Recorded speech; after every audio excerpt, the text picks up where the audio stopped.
안녕하세요. 엔트렌드 구독자 여러분, 안신혜 앵커입니다. 네, 반갑습니다. 대리인대 김필수입니다. 네, 루시드와 리비안의 전기차 출시에 이어서 폭스콘의 전기차도 이제 드디어 공개가 됐습니다. 자, 이렇게 미국에서 전기차 전쟁이 본격적으로 개막을 하다 보니까 우리 배터리 기업들의 발걸음도 분주해지기 시작했는데요. 미국 3대 완성차 중 GM, 포드에 이어서 마지막 대여라고 할 수 있는 스텔란티스 그룹과 우리 배터리 기업의 합종 연횡이 시작이 되고 있습니다. 오늘 관련된 이야기 한번 해보도록 할게요. 교수님, 그 스텔란티스가 네. 우리가 잘 아는 푸조, 피아트, 크라이슬러, 지프, 마세라티 같은 브랜드를 거느린 곳인데요. 네. LG 에너지 솔루션이 이번에 스텔란티스랑 손을 잡고 합작 법인을 세운다고 하더라고요. 네, 맞습니다. 사실은 뭐 아시겠지만은 미국의 이 빅3, 어떻게 보면은 GM, 포드는 이 LG하고 SK하고 이미 합작 공장을 진행 중에 있습니다. 그러다 보니까 스텔란티스가 나머지 거대어였거든요. 그러니까 어떻게 보면은 이거는 삼성 SDI고 먼저 진행할 것이다라는 부분들이 이 시장에 굉장히 많이 퍼졌던 얘기입니다. 근데 먼저 LG가 또 잡았다고 볼 수가 있는 거거든요. 그만큼 이제 사실 스텔란티스는 지금 말씀하신 대로 브랜드가 굉장히 종류가 많아요. 특히 이제 이 마세라티 같은 고급 프리미엄 브랜드도 있지만은 주로 대중 브랜드, 푸조나 시트로엔 같은 경우는 일반 대중 브랜드들이거든요. 피아트도 마찬가지죠. 이런 것들은 전기차로 구현하기가 훨씬 더 좋은 모델이기 때문에 또 스텔란티스의 물량이 적지 않았다는 거. 근데 이 부분들을 먼저 LG가 또 GM과 더불어서 또 잡았다는 거. 네. 그러다 보니까 LG가 나름대로 부각되는 거 아닌가. 왜냐면은 최근에 들어와서 코나라든지 또 쉐보레 볼트라든지 이 리콜 문제 때문에 브랜드 이미지에 영향을 받으면서 LG가 지금 곤혹스러운 분위기였었거든요. 근데 스텔란티스의 어떤 이 대여를, 마지막 남은 대여를 좀 잡았다라는 측면에서 아마 세계의 글로벌 기업, 글로벌 배터리 기업으로서의 의미를 부각시키지 않느냐라고 보고 있고, 아마 이걸 기회로 해서 미국을 비롯한 전 세계의 배터리 공장을 좀 더 글로벌화하는 치고 나가는 첨단 기업으로서의 이미지가 좀 부각되지 않을까 이렇게 좀 보고 있습니다. 네.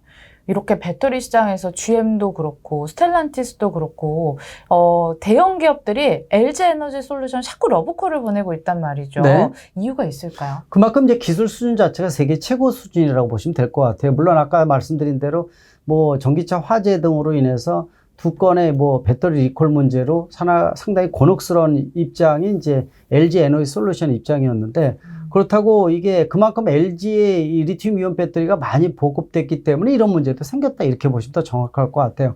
예전에도 아마 제가 말씀드렸을 거예요.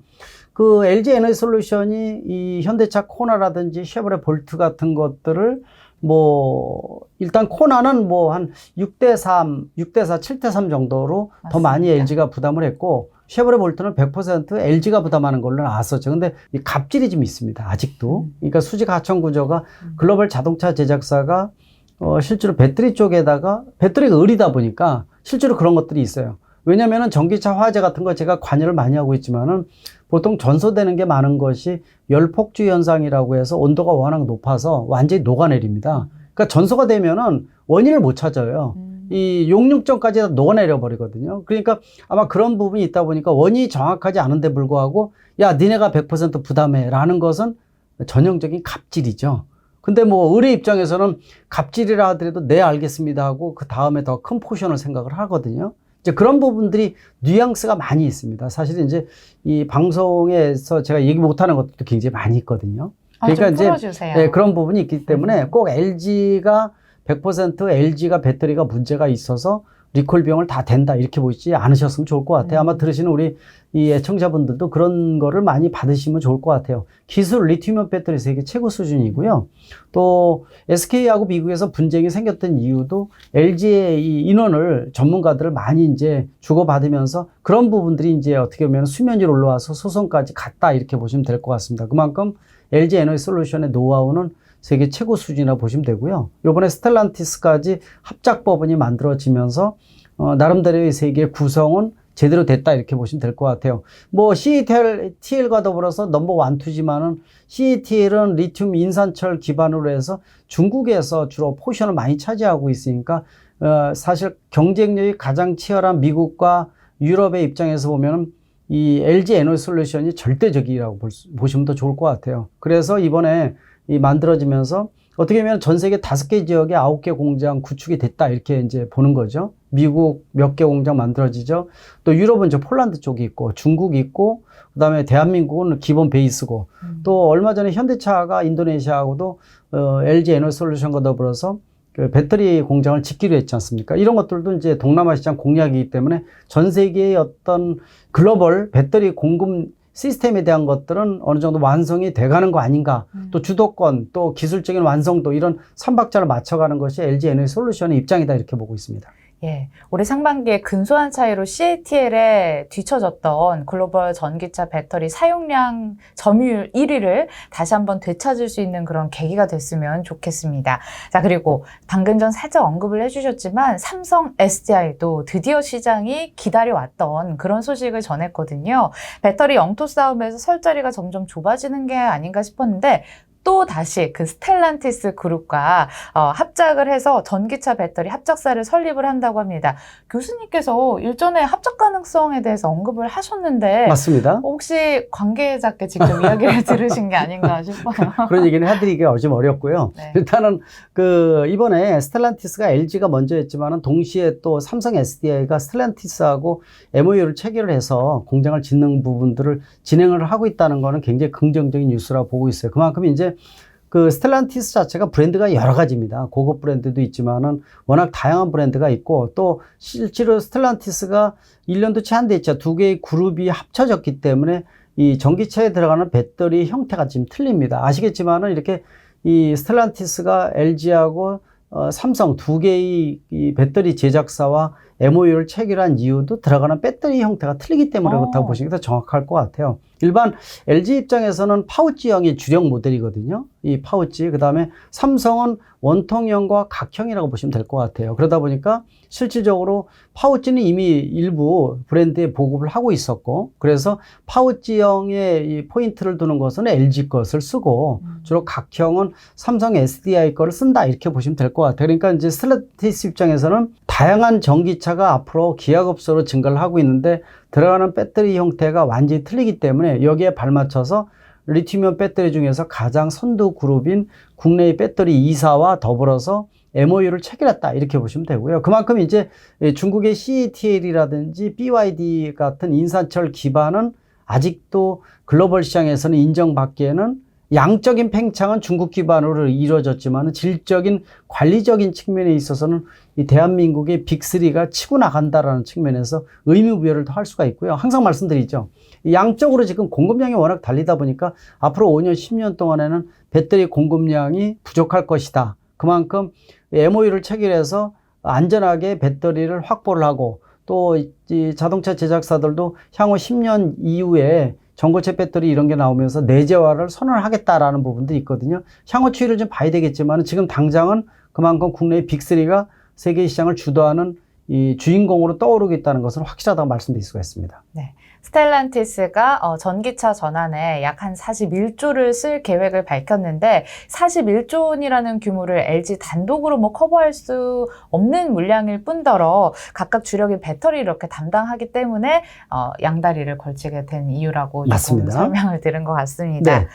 이번 합작으로 삼성 SDI는 스텔란티스, 리비안 그리고 BMW로부터 이제 공급을 하게 되는데 이 정도면 미국 시장에서 안정적인 공급처를 확보했다라는 생각이 들게 되는데요. 아니면 뭐 또 다른 회사랑 합작 가능성도 있을까요? 아마 스타트업하고 진행하는 부분들은 한두 개 더 나올 것으로 좀 보고 있어요. 그러나 이제 지금 말씀하신 대로 미국 시장에서 아마 이 정도 양이면 적은 양이 아니라고 보고 있거든요. 네. 향후 뭐 말씀드렸다시피 다른 배터리 회사도 마찬가지지만 공급량이 지금 달리고 있습니다. 전기차는 매년 기하급수로 증가를 하고 또 전기차의 종류가 워낙 다양하게 시장을 주도를 하고 있는데 이게 지금 현재로서는 절대적으로 유럽이 전기차가 판매가 많이 되지만 향후 5년 이후에는 미국 시장이 더 주도권을 질 가능성이 있어요. 그만큼 바이든 대통령이 자국 우선주의를 발표를 하면서 반도체는 물론이고 배터리도 자국 우선주의, 미국에다가 공장 만들어라는 것을 기본 베이스로 삼았기 때문에 미국에 공장이 없으면은 미국 차의 전기차용 배터리 공급은 불가능해진다는 뜻입니다. 따라서 이 공장을 짓는 것을 기본적으로 보고 있는데 국내의 대표적인 배터리 3사가 미국에 모두 다 공장을 갖고 있는 거죠. 이제 앞으로는 의미가 상당히 크고요. 또 미국을 통해서 주도권 확보, 또 미국에서 성공적으로 안착이 되면은 전 세계 시장 공략에 대한 것들도 하나의 공식이 되고 있기 때문에 더더욱이 의미가 있어서 삼성 입장에서는 아마 그 정도 물량이면은 적지 않은 물량이다 이렇게 보고 있는데 향후 뭐 스타트업 일부에 더 공급량을 늘릴 가능성이 있습니다. 근데 리비안 시장에서 이야기가 많이 나와요. 그렇죠. 리비안 자체가 이제 시작이지만은 뭐 제2의 테슬라가 된다라는 얘기가 많이 나올 정도로 완성도가 상당히 높은 전기차가 지금 나오기 시작을 했거든요. 이런 것들은 향후 가능성을 상당히 높인다 이렇게 보고 있습니다. 그리고 이제 최근에 또 그 뉴스 나온 것 중에 폭스콘에서 전기차 만드는 얘기도 있었잖아요. 그 세 가지 모델 나왔는데 저도 열심히 들어가서 봤는데 전기차 전용 플랫폼에 대한 얘기가 좀 나오고 있고 일단은 완성차가 나와서 시장에 판매되는 건 아니거든요. 폭스콘이라는 게 테슬라와 마찬가지로 전기차를 만드는 회사가 아니라 주로 애플의 이 아이폰을 공급했던 하청 기업이었거든요. 이 기업이 전기차를 처음으로 만든다라는 것은 주목할 만한 부분이지만은 아마 글로벌 자동차 제작사 입장에서는 고개를 설레설레 흔드는 것도 좀 있을 거예요. 그러냐면은 완성도가 차라는 게 그렇게 쉬운 게 아니거든요. 테슬라도 자동차 제작사가 아닌데 진출을 해서 흑자 모델로 전환하는데 15년이 걸렸어요. 그 최근에 흑자 모델 되기 시작한 게 3년뿐이 안 됐거든요.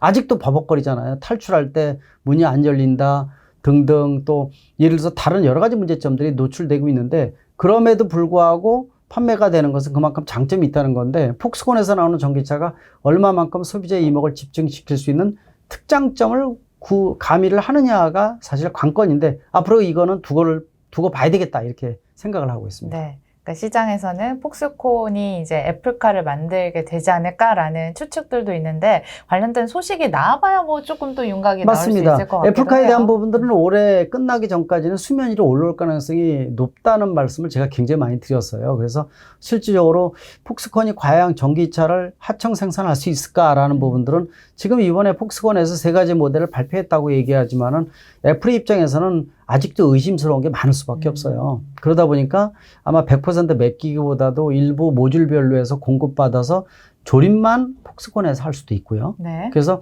그 핵심적인 배터리라든지 뭐 인버터나 아니면 모터 같은 핵심들은 또 국내의 LG나 SK라든지 이런 데서 받을 가능성이 상당히 높거든요. 그런 측면에서 올해는 예를 수면 위로 올라오는데 우리나라 그룹들이 몇 개가 과연 관련될는지 이 부분이 또 굉장히 주목할 만한 부분이고 그리고 예전에도 말씀드렸죠. 애플카가 나오는 것 자체가 이 전기차의 파운드리 시작이다.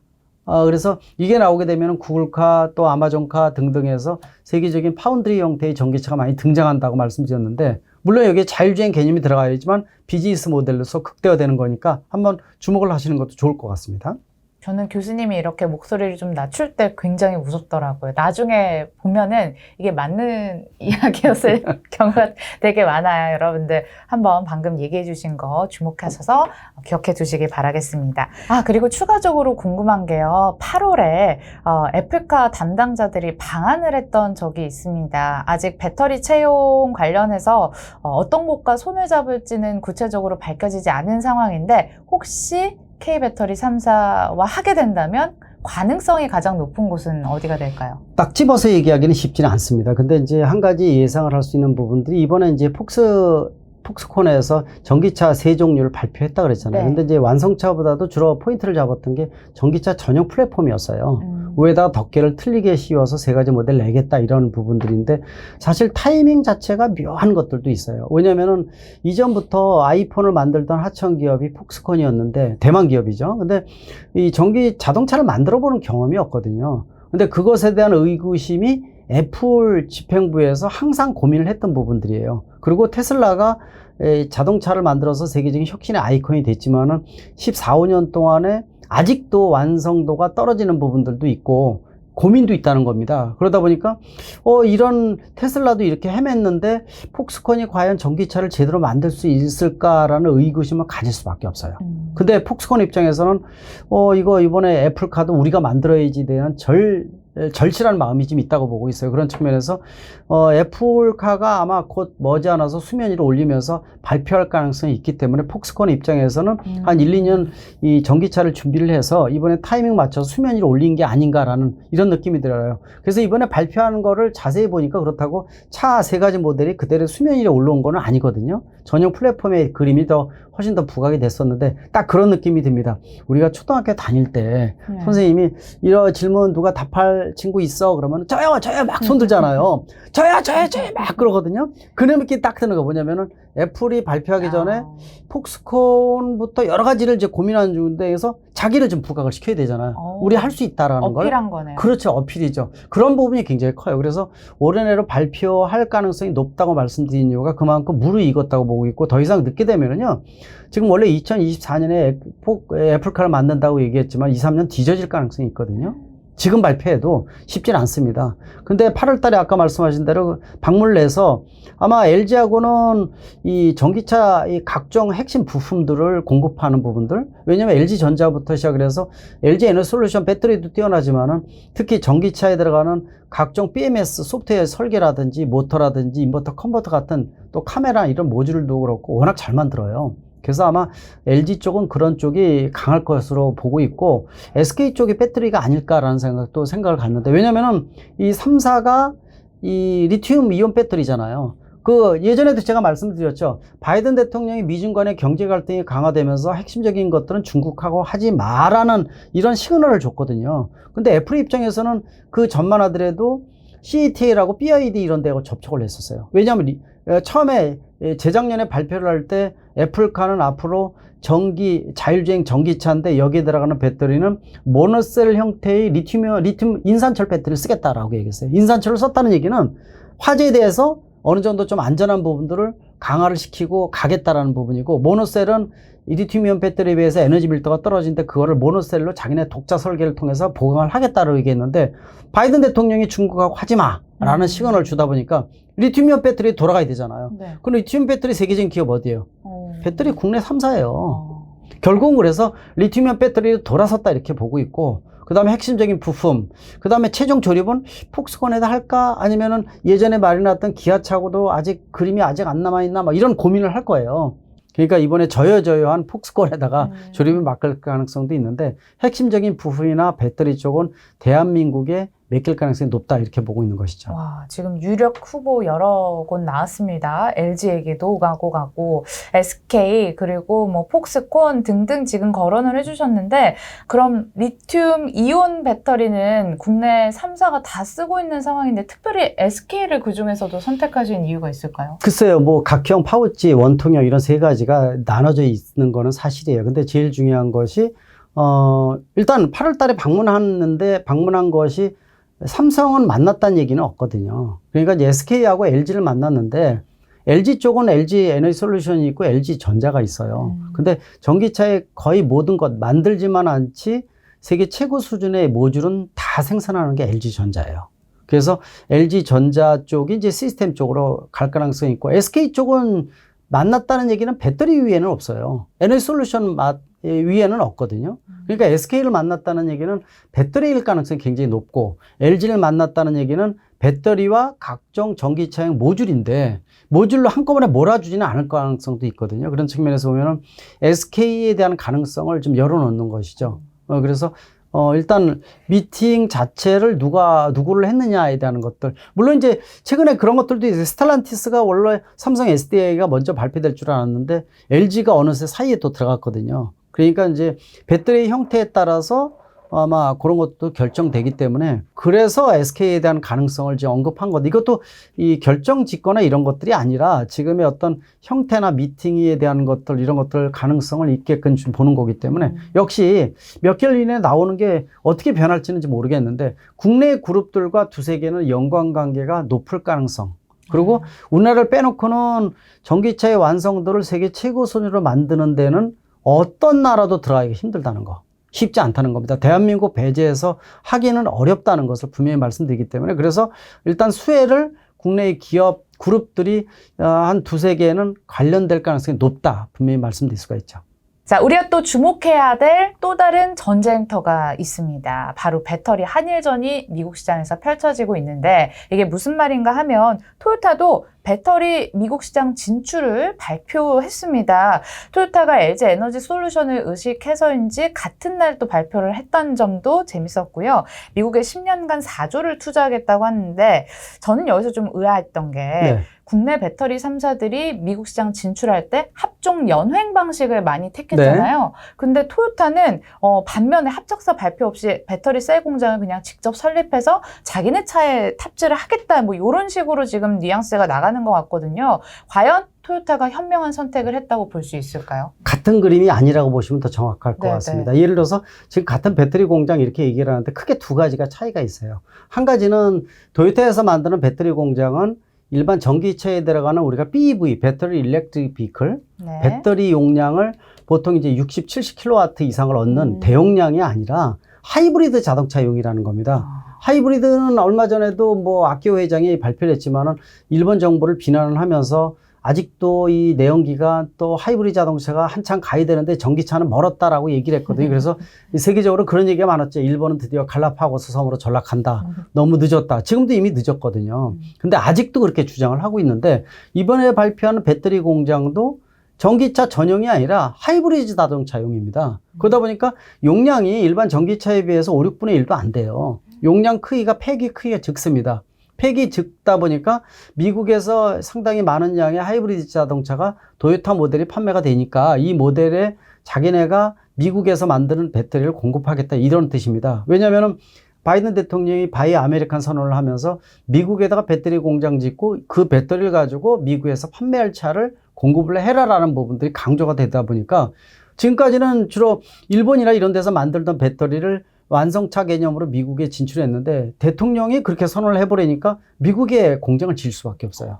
그러다 보니까 이 미국 내에서 판매되는 토요타의 하이브리드 자동차에 들어가는 배터리를 미국에서 만든 배터리를 넣기 위해서 이번에 선언을 했다 이렇게 보시면 돼요. 이게 첫 번째 큰 차이점이라고 보시면 될 것 같아요. 용량 자체가 워낙 적다는 거. 두 번째로는 뭐 LG라든지 SK나 이런 데가 GM이나 포드 이런 데가 합작 형태로 진행하는 이유는 네. 전기차의 가격의 약 40%를 차지하는 게 배터리인데 이 배터리 용량이 워낙 크다 보니까 비용도 비싸고요. 한 회사가 배터리 회사가 100% 미국에다가 투자한다는 것은 리스크가 상당히 큽니다. 상당히 위험 요소도 되고 공동 부담에 대한 원칙이 좀 있지 않습니까? 결국은 뭐 LG하고 GM하고 한다 그러면 LG에서 만든 배터리를 전량 이 GM에다 공급한다는 뜻을 가지고 있는 공장이거든요. 그래서 서로가 십시일반 나누게 되면은 리스크도 좀 감소시키면서 서로의 시너지 또 이 같이 합작사의 형태로 가게 되면은 동료라는 의식이 굉장히 강합니다. 근데 말씀드린 대로 이 토요타 같은 경우에는 독자적으로 이 발표를 하는 이유는 투자 액수도 10년 동안 4조 원이면 큰 액수는 아니거든요. 거기다가 배터리가 하이브리드 자동차용은 전기차용의 5, 6분의 1뿐이 안 되기 때문에 용량도 적고 굳이 합작을 할 필요도 없고요. 그러면 토요타사하고 합작을 해야 되는데 딴 데하고 합작할 이유가 없죠. 합작할 회사도 없는 거죠. 거기는 왜냐면 하이브리드 자동차용이기 때문에. 근데 전 세계적으로 지금 뭐 전기차가 대세고 또 그 다음에는 수전기차 쪽으로 갈 수밖에 없는데 이번에 발표도 어떻게 보면은 일본의 이 좁은 시각으로 보는 미국의 배터리 공장 투자다 이렇게 보는 거죠. 그러니까 상대적으로 갈라파고스 전략 2. 그렇죠. 갈라파고스 전략이 일본 내뿐만 아니라 미국 내에서도 진행한다라는 부분들이니까 더 걱정이 돼요. 저는 사실은. 그러면서도 얼마 전에 프로토타입으로 나왔던 전고체 배터리 탑재한 모델도 뚜렷하게 안 나와 있고요. 이 모델에 대한 어떤 정확한 정보도 없습니다. 그래서 수면 위로 올리기만 했었지. 그래서 말씀드린 대로 전고체는 해결 과제가 너무 아직 많아요. 그래서 리튬이온 배터리, 특히 이제 하이니켈 배터리 쪽으로 가고 요새 SK하고 LG가 중국에서 판매되는 리튬 인산철, LFP 배터리 쪽도 고민을 하기 시작을 했잖아요. 그래서 선택의 폭을 넓게 해준다는 측면이 있지 LFP가 세계를 주도한다는 뜻은 아니거든요. 그래서 미국 시장에서 이번에 이 스텔란티스의 그 LG와 삼성 SDI의 합작 발표하고 하이브리드 자동차용 배터리를 투자한다는 토요타의 그림은 완전히 그림이 틀리고요. 또 보는 시각이 상대적으로 일본 토요타의 투자에 대한 것들 실망감이 좀 있을 가능성이 있습니다. 아직도 하이브리드 자동차에 올인하고 있구나라는 부분들은 이게 일본 내가 아니라 해외에서도 똑같네라는 이미지를 줄 수 있는 부분들. 그러나 지금 당장은 하이브리드 자동차가 판매가 많은 거는 사실이에요. 근데 그 내연기관차와 더불어서 시장이 기업체를 감소하고 있고 또 상대적으로 전기차가 증가를 하고 있거든요. 올해 전기차 판매 전 세계적으로 500만 대가 넘어갑니다. 내년에 750만 대, 내후년이 1000만 대거든요. 어마어마한 물량인데 지금 공장을 짓는다는 것은 보통 내년에 착공을 해서 내후년 후반에 준공을 한다는 뜻이니까 2023년이나 2024년에 공급이지 않습니까? 그때 전 세계 전기차 판매가 1,000만 대가 넘어가는 시점이에요. 지금 결정을 해야지 그때 나온다는 겁니다. 근데 지금 하이브리드 자동차용으로 투자를 한다고 얘기를 하니까 좀 갸우뚱하는 부분들이 많을 거예요. 아마 그래서 그런 측면에서 보면은 역시 대한민국이 방향성은 잘 잡은 거 아니냐라는 측면에서 아마 이런 부분의 격차가 지금은 그냥 비슷하게 보일지언정 몇 년 이후에는 굉장히 큰 차이점이 나오지 않을까라는 측면에서 더더욱 의미 있는 이번에 결정이 아닐까 이렇게 보고 있습니다. 미국 시장 투자는 같은데 다 같은 투자는 아닌 것 같습니다. 자, 이렇게 배터리 시장 지형이 매주마다 바뀝니다. 저희가 그 빠른 흐름 쫓아서 여러분들과 함께 관련된 내용 전해드리면서 교수님의 의견도 함께 전해드리고 있으니까 저희 M트렌드 많이 사랑해 주시고요. 저희 오늘 준비한 순서는 여기까지입니다. 다음 시간에 만날게요. 안녕!